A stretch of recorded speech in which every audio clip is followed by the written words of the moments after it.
जय हिंद दोस्तों, बहुत बहुत स्वागत है आपका जियोग्राफी की सीरीज में। और आज हम लोग पढ़ने वाले हैं थार का मरुस्थल यानी कि इंडियन डेजर्ट के बारे में। आज हम लोग पढ़ने वाले हैं। सामान्यतः आपको ये पता होगा कि भारत में थार का जो मरुस्थल है वो राजस्थान में पाया जाता है, लेकिन जो थार का मरुस्थल है जो राजस्थान में ना पाकर भारत के कुछ राज्यों और पाकिस्तान में भी पाया जाता है। तो आज हम लोग जानेंगे कि जो थार का मरुस्थल है उसका विस्तार कैसे हुआ है, ठीक है। और विथ मैप के माध्यम से हम जानेंगे कि इसका विस्तार कहाँ से कहाँ तक फैला हुआ है, इसका निर्माण कब होता है। तो चलिए बिना देरी किए वीडियो को शुरू करते हैं। शुरुआत करेंगे सामान्य परिचय से, ठीक है। मरुस्थल के बारे में जान रहे हैं तो देखिए, एक ऐसा क्षेत्र जहाँ 25 सेंटीमीटर या फिर उससे भी कम वर्षा वाले क्षेत्रों को मरुस्थल की श्रेणी में रखा जाता है। मरुस्थल सामान्यतः किस क्षेत्र को हम मरुस्थल कहते हैं, तो वह क्षेत्र जिनमें 25 सेंटीमीटर, और जो भारत में जो थार का मरुस्थल है उसमें लगभग 10 सेंटीमीटर तक वर्षा होती है। 25 सेंटीमीटर एक आंकड़ा है। जब 10 साल या फिर 10, 15, 50 साल, बहुत सालों से आप ये कहिए, जब बहुत सालों से किसी क्षेत्र में 10 से 15 या फिर मैक्सिमम 25 सेंटीमीटर से जब कम वर्षा होती है तो कि उस क्षेत्र को क्या मान लिया जाता है, मरुस्थल मान लिया जाता है। ध्यान रखिएगा। मरुस्थलीय क्षेत्रों में क्या होता है, जो भी जहाँ भारत में या फिर पूरे विश्व में जहाँ पे भी मरुस्थल पाए जाते हैं उन क्षेत्रों में वर्षा की जो दर होती है वो वाष्पीकरण की दर से कम होती है। मतलब कि जो वर्षा क्या होती है, बहुत कम होती है। जैसे हम देख चुके हैं 25 सेंटीमीटर, लेकिन वहाँ पे जो वाष्पीकरण होता है वो उतना ही ज़्यादा होता है, अर्थात बहुत कम, है ना। अर्थात क्या होता है, वाष्पीकरण बहुत ज़्यादा हो जाता है लेकिन वर्षा बहुत कम होती है, और इसीलिए वहाँ पे मरुस्थलीय क्षेत्र जैसी स्थितियाँ उत्पन्न हो जाती हैं और वहाँ पे मरुस्थल का निर्माण हो जाता है। चलिए अब हम लोग जान लेते हैं कि जो थार का मरुस्थल है वो प्राकृतिक रूप से उसका विस्तार कहाँ तक फैला हुआ है। तो देखिए, इसका जो विस्तार है उत्तर पूर्व में पंजाब के मैदान से लेकर दक्षिण में कच्छ के रण तक फैला हुआ है। इसकी शुरुआत कहाँ से होती है, मतलब ये जो है ये आपको पता होगा कि पंजाब का जो मैदान है, ठीक है ना, वहीं से इसकी शुरुआत हो जाती है। लेकिन दक्षिण में जो अरावली पर्वत श्रृंखला है, ठीक उसके पश्चिम में क्या है, थार का मरुस्थल पाया जाता है, या फिर उसके समानांतर पश्चिम में उसी के समानांतर अरावली पर्वत श्रृंखला के समानांतर दक्षिण में इसका जो दक्षिणतम छोर है किसका, थार के मरुस्थल का, वो कच्छ के रण में जाकर समाप्त होता है। मतलब कि वहीं तक इसकी अंतिम कह सकते हैं आप। और शुरुआत कहाँ से कहेंगे तो पंजाब से लेकर लास्ट में गुजरात तक फैला हुआ है, ठीक है, जो लगभग 2 लाख वर्ग किलोमीटर क्षेत्र में को घेरे हुए है। इतने क्षेत्र में क्या पाया जाता है, तो भारतीय थार का मरुस्थल पाया जाता है। ये हमने इसका प्राकृतिक क्षेत्र देखा भारत के दृष्टिकोण से, लेकिन अब आप प्रकृति दृष्टि से देखेंगे तो जो थार का मरुस्थल है वो पंजाब में भी पाया जाता है।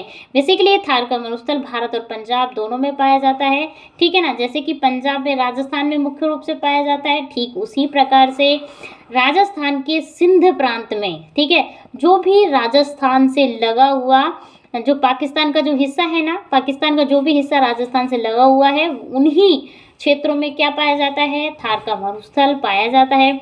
जो राजस्थान का जो पश्चिमी क्षेत्र में पाया जाता है, ये भी याद रखिए, राजस्थान के सबसे पश्चिमी छोर में पाया जाता है थार का मरुस्थल, और उसके जो पश्चिमी जिले हैं बिल्कुल एकदम जिनकी सीमा पाकिस्तान से लगती है, और जो केवल जिनमें केवल मरुस्थल का ही विस्तार है, जैसे कि गंगानगर, बीकानेर, बाड़मेर, जैसलमेर। ये जो 4 जिले हैं, बिल्कुल ये जिले पाकिस्तान से सीमा लगाते हैं, और इन्हीं में क्या है, थार का मरुस्थल फैला हुआ है। और इसके आगे भी पाकिस्तान के सिंध प्रांत या फिर जो भी पाकिस्तान के वहाँ पे जो राज्य हैं वहाँ तक ये फैला हुआ है, याद रखिएगा। अब हम देखेंगे इसका राजनीतिक विस्तार। राजनीतिक विस्तार अर्थात कि भारत के किन किन राज्यों में थार का मरुस्थल पाया जाता है, ठीक है। देखिए, बेसिकली आपको पता होगा कि जो थार का मरुस्थल है वो मुख्य रूप से राजस्थान में पाया जाता है। मुख्य रूप से कहाँ पे पाया जाता है, मेनली आपसे कोई पूछता है तो आप यही कहते हैं भैया थार का मरुस्थल, हमें तो पता है, हमने राजस्थान में पढ़ा है, और वैसे भी जनरली सब कहते हैं कि राजस्थान में थार का मरुस्थल है। लेकिन इसका कुछ भाग हरियाणा, पंजाब, गुजरात और उत्तर प्रदेश के कुछ क्षेत्र में भी, वो ना के बराबर लेकिन कुछ क्षेत्र में फैला हुआ है, ठीक है। एक समय था जब जो थार का मरुस्थल था वो क्या था, वो केवल राजस्थान में था। लेकिन जिस तरीके से जलवायु परिवर्तन हो रहा है, वर्षा की कमी हो रही है, कहीं वर्षा बहुत ज़्यादा होती है, कहीं वर्षा बहुत कम होती है, ठीक है ना, इसको देखते हुए राजस्थान में के आसपास के क्षेत्रों में मरुस्थलीकरण का जो प्रभाव बढ़ता हुआ देखने को मिल रहा है, और राजस्थान के साथ साथ जो मरुस्थल है वो निरंतर अन्य राज्यों में भी बढ़ता जा रहा है। ठीक है, आगे देखिए, थार के मरुस्थल का लगभग 60% जो भाग है वो राजस्थान में ही पाया जाता है। ठीक है, अब हम आगे देखते हैं जनसंख्या घनत्व की। हम जनसंख्या घनत्व की क्यों बात कर रहे हैं?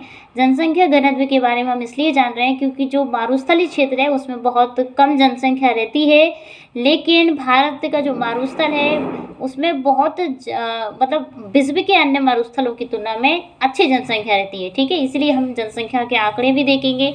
ठीक है, क्योंकि यहाँ पे तापमान बहुत ज़्यादा होता है, उपजाऊ भूमि बहुत कम होती है, कृषि तो अधिकतम लोग जो ऐसे एरिया में रहते हैं जहाँ मारुस्थलीकरण पाया जाता है वो केवल और केवल कृषि का कार्य करते हैं। कृषि और छोटे मोटे उद्योग जो हस्तकला उद्योग है, उद्योग धंधे हैं, वही काम करते हैं। तो जनसंख्या घनत्व की बात करेंगे तो देखिए, थार के मरुस्थल का जनसंख्या घनत्व 83 यानी कि 83 प्रति व्यक्ति वर्ग किलोमीटर है।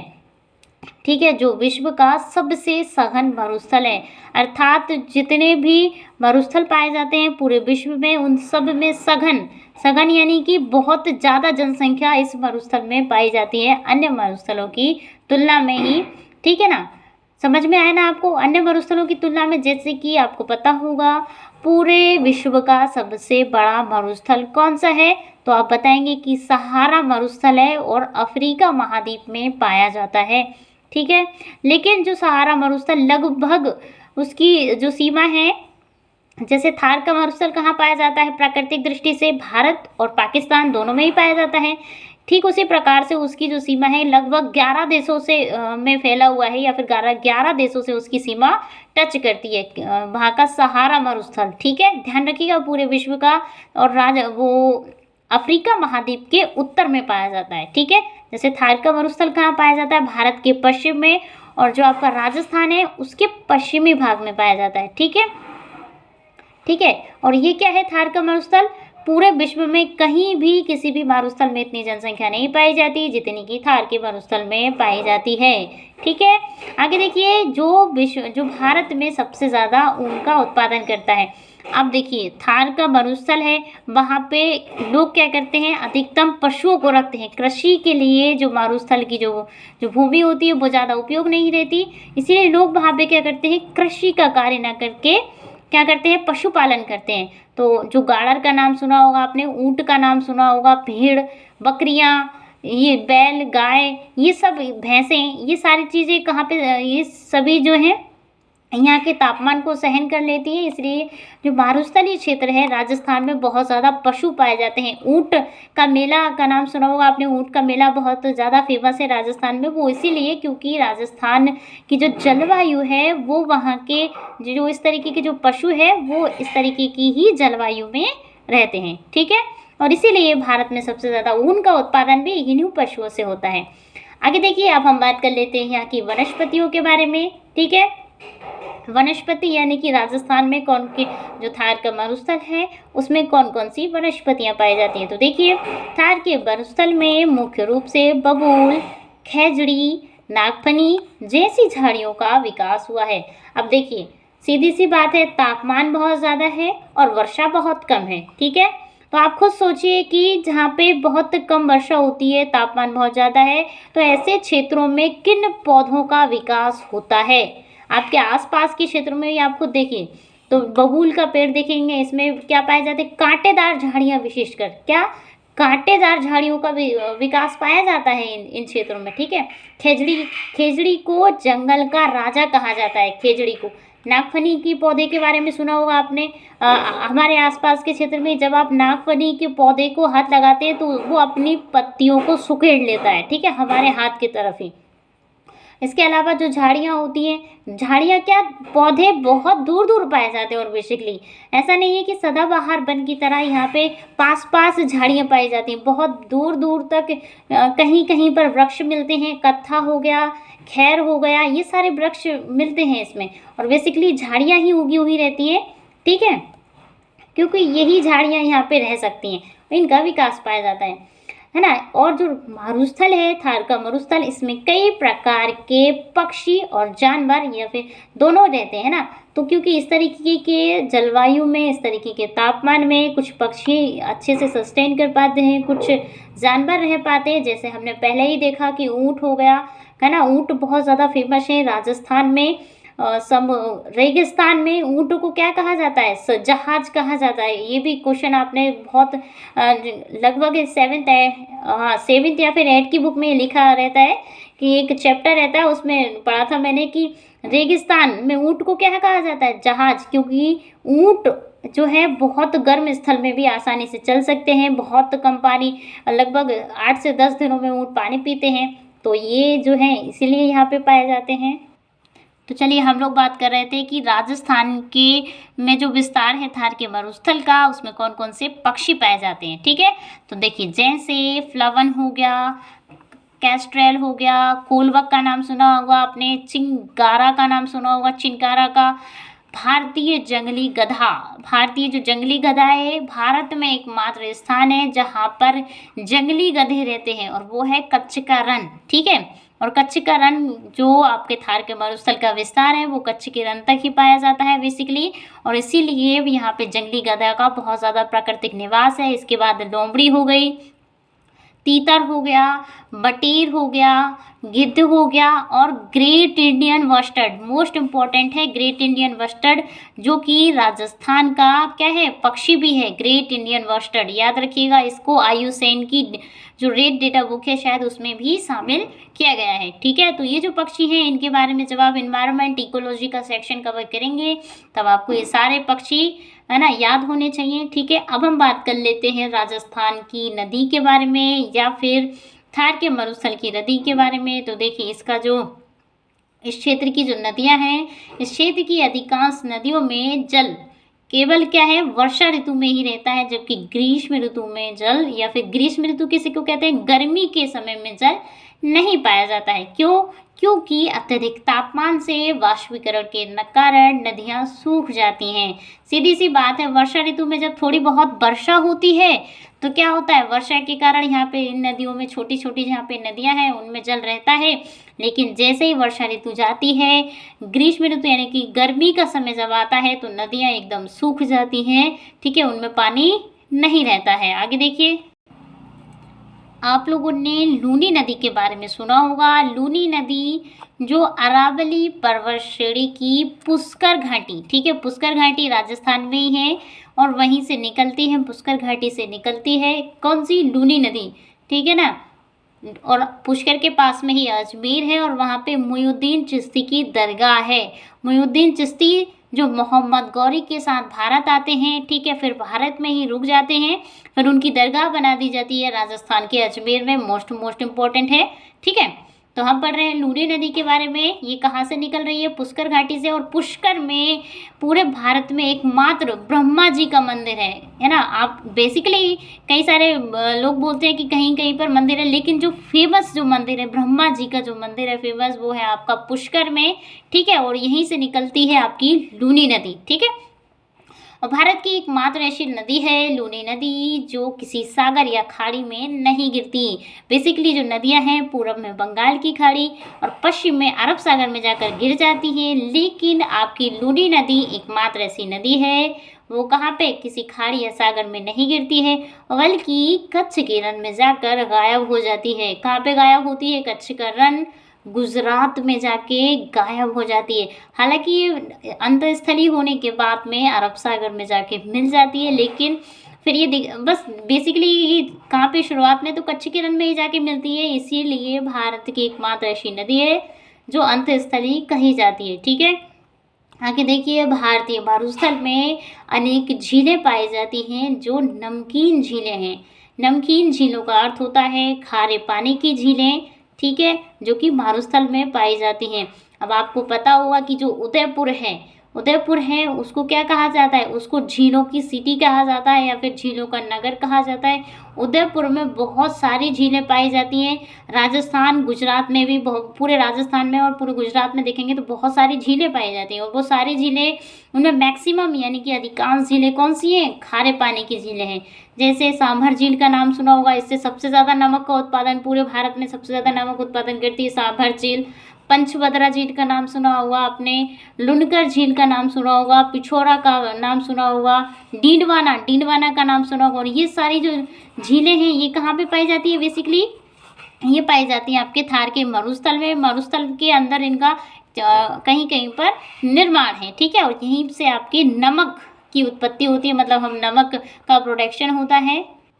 आगे देखिए, जो थार का मरुस्थल है वहाँ पर पवनों के द्वारा, वहाँ पे जो हवाएं चलती हैं उनके द्वारा अनेक सारे रेत के टीले भी बनाए गए हैं। रेत के टीले पूरे भारत में कहाँ पाए जाते हैं, तो थार के मरुस्थल में पाए जाते हैं, क्योंकि वहाँ पे हवा के लिए जो वायु चलती है उसके लिए कोई अवरोधक नहीं रहता है, ठीक है, तो वो सीधी चलती हैं। इसी वजह से वहाँ पे अनेक सारे टीले बनाए गए हैं, रेत के डिब्बे जिनको कहते हैं वो बनाए गए हैं, ठीक है। और थार के मरुस्थल में कुछ और जो पाए जाते हैं राष्ट्रीय उद्यान, उनके बारे में भी देखेंगे हम। तो देखिए, थार के मरुस्थल में छापर अभयारण्य है, जो महत्वपूर्ण पक्षी का संरक्षण क्षेत्र है। यहाँ पे बहुत सारे पक्षी, जीव जंतु और जैसे कि जो ऐसे जानवर रहते हैं जो वहाँ पे सेक्शन कर पाते हैं, जैसे हम पहले ही देख चुके हैं, है ना। आगे देखिए, जिसमें ब्लैक बग, जो पक्षी हैं उनमें ब्लैक बग है। लोमड़ी, हमने लोमड़ी जो उसके बारे में पहले ही देख चुके हैं। फिर रेतीला कुज है, और इन सब की विशाल जनसंख्या पाई जाती है, बहुत बड़ी संख्या में ये सारे चीज़ें पाई जाती हैं। इसी प्रकार मारुस्थल राष्ट्रीय जो पार्क है, वहाँ पे एक मारुस्थल राष्ट्रीय पार्क मोस्ट इम्पोर्टेंट, इसके बारे में जानिए। और ये महत्वपूर्ण पारिस्थितिकी तंत्र है, ठीक है, इकोलॉजिकल दृष्टिकोण से बहुत ज़्यादा महत्वपूर्ण है। यहाँ के जो पेड़ हैं तने एवं समुद्री गोले के जीवाश्म पाए जाते हैं। ये जो मारुस्थल है आपका कौन सा, तो जो आप देख रहे हैं ना, मारुस्थल राष्ट्रीय पार्क यानी कि डेजर्ट नेशनल जो पार्क है, इसमें क्या पाए जाते हैं, यहाँ पे पेड़ के तने और कुछ समुद्री गोले के जीवाश्म भी मिले हुए हैं। तो अब हम देखने वाले हैं। और आपने राजस्थान के भरतपुर में एक पक्षी का नाम, वो पक्षी अभयारण्य है उसका नाम सुना होगा, शायद मुझे उसका नाम याद नहीं आ रहा है, बहुत ज़्यादा फेमस है वो, राजस्थान के भरतपुर में स्थित, हाँ, केवला घनदेव पक्षी अभयारण्य का नाम सुना होगा, मोस्ट इम्पोर्टेंट है। वो राजस्थान के मरुस्थल के क्षेत्र में पाया जाता है, याद रखिएगा। अब हम मैप के माध्यम से जानेंगे कि कौन सी चीज़ कहाँ पे स्थित है। तो देखिए, ये आपको मैप दिख रहा होगा, 1 मिनट, देखिए अब दिख रहा होगा, देखिए ये राजस्थान है, सॉरी ये गुजरात है, और ये है आपका राजस्थान, ये आपका हरियाणा है, और ये पंजाब है। अब हम देखेंगे थार के मरुस्थल का जो विस्तार है। तो देखिए, ये जो लाइन देख रहे हैं ना आप, ये यहाँ से जो शुरू होती है, देखिए ये यहाँ से ये जो लंबी लंबी सी लाइन आ रही है, तो ये जो है थार का मरुस्थल है। और ये है आपका कच्छ का रण, ये लिखा हुआ भी है, ये रन है यहाँ पे। कच्छ का रण बेसिकली एक दलदली क्षेत्र है, ठीक है, दलदली क्षेत्र है, यहाँ पे जल और स्थल दोनों का मिश्रण क्षेत्र पाया जाता है, ठीक है। तो ये कच्छ का रण में भी ये मारुस्थल का, यहीं तक मारुस्थल का विस्तार फैला हुआ है गुजरात में, इसके आसपास के क्षेत्र में। बेसिकली इतना बड़ा जो क्षेत्र आप देख रहे हैं, ये सारा का सारा राजस्थान में ही पाया जाता है मारुस्थल का। कुछ क्षेत्र ये जो दिख रहा है आपको, ये पंजाब में, और ये कुछ क्षेत्र हरियाणा में भी पाया जाता है, ठीक है। देखिए, थार का मरुस्थल है। और ये जो अभी हम लोगों ने देखा कि डेजर्ट राष्ट्रीय उद्यान या फिर मारुस्थल राष्ट्रीय उद्यान, वो यहाँ पर है, जिसमें जीवाश्म भी मिले हैं। इसके बाद देखिए, ये यहाँ पे ये जो दिख रहा है आपको, ये जो स्थान इन दोनों के बीच में, ये कच्छ की खाड़ी है, ये खंबात की खाड़ी है, ये गुजरात है। और यहाँ पे ये जो दिख रहे हैं ना आप, ये बहुत सारे पेड़ पौधे, मतलब झाड़ियाँ हैं एक तरीके से, ठीक है, ये क्या है, ये झाड़ियाँ हैं। अब हम एक और मैप देखेंगे, देखिए आपको मैप दिख रहा होगा, ठीक है, ये प्राकृतिक मैप है।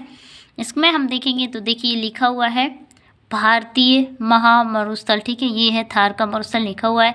जैसे कि हमने कुछ ज़िले देखे, ये जैसलमेर है, बाड़मेर है, गंगानगर जिला है, ये क्या है, ये राजस्थान के वो ज़िले हैं जहाँ मारुस्थल पाया जाता है। और ये पाकिस्तान से लगे हुए, देखिए पाकिस्तान है, और ये यहाँ से होते हुए ये जो मारुस्थल का जो क्षेत्र है, ये बाहर, इसके बाहर भी पाकिस्तान में भी पाया जाता है। ये देखिए पाकिस्तान के इधर जो सिंध प्रांत वगैरह है, जो भी है, सिंधु नदी, ये देखिए सिंधु नदी जा रही है इसके पास से होकर, तो इन सब क्षेत्रों में ये क्या पाया जाता है, आपका थार का मरुस्थल पाया जाता है। याद रखिएगा, ये राजस्थान के इतने क्षेत्र में, पश्चिमी भाग में, ठीक है।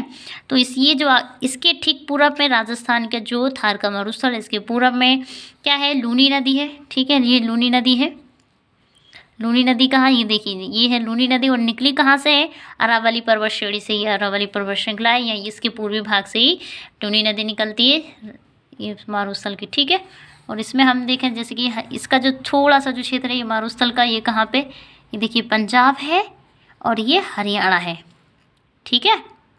यहाँ तक भी कुछ भागों में मारुस्थल का विस्तार पाया जाता है, ठीक है। तो आज का वीडियो यहीं समाप्त करते हैं, मिलते हैं अगले वीडियो में, तब तक के लिए जय हिंद, जय भारत, थैंक यू। प्लीज़ दोस्तों कमेंट ज़रूर कीजिएगा वीडियो आपको समझ में आया है कि नहीं। वीडियो देखने के लिए आप सभी का बहुत बहुत धन्यवाद, थैंक यू।